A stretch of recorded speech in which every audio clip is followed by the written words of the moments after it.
Hi friends. അപ്പൊ നമുക്ക് crude ഓയിലിൽ ഒരു എൻട്രി ഓപ്പർച്യൂണിറ്റി കിട്ടിയിട്ടുണ്ട്. അപ്പൊ നമുക്ക് നോക്കാം ഇത് എങ്ങനെ പോകും എന്നുള്ളത് നോക്കാം. ഒരു ബൈ ഓപ്പർച്യൂണിറ്റി ആണ്. ഇത് എവിടെ വരെ പോകും എന്നുള്ളത് ഒരു മിനിറ്റ്.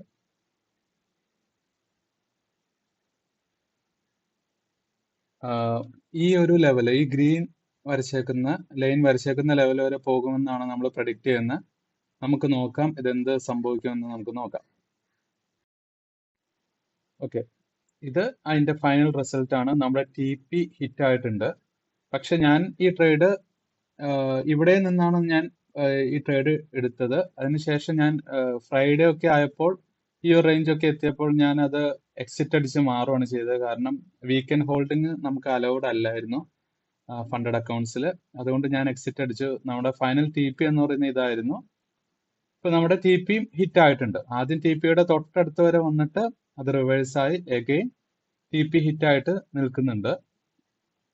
ഓക്കെ, അപ്പോൾ ഇങ്ങനെയാണ് നമ്മൾ ഡയറക്ഷൻ മനസ്സിലാക്കുന്നത്. ഇപ്പൊ നിങ്ങൾ SMC ചെയ്താലും MSNR ചെയ്താലും അൾട്ടിമേറ്റ്ലി ഡയറക്ഷൻ മനസ്സിലാക്കുക എന്നുള്ളതാണ് ഏറ്റവും ഇമ്പോർട്ടന്റ്.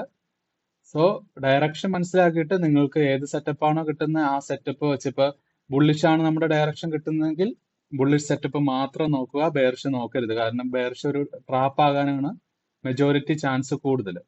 ഇതായിരുന്നു ഈ ലൈൻ വരച്ചേക്കുന്നതായിരുന്നു നമ്മുടെ എൻട്രി പോയിന്റ്. കറക്റ്റ് അവിടെ ടച്ച് ചെയ്തു, മാർക്കറ്റ് അപ്പ് സൈഡിലേക്ക് മൂവ് ആയി.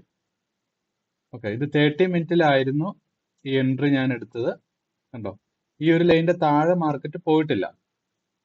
ഓക്കെ, അപ്പൊ ഇതാണ് ഇന്നത്തെ വീഡിയോ. നമുക്ക് നെക്സ്റ്റ് വീഡിയോ ഉടനെ തന്നെ ബ്രേക്ക് ഡൗൺ ചെയ്ത് ഇടാം.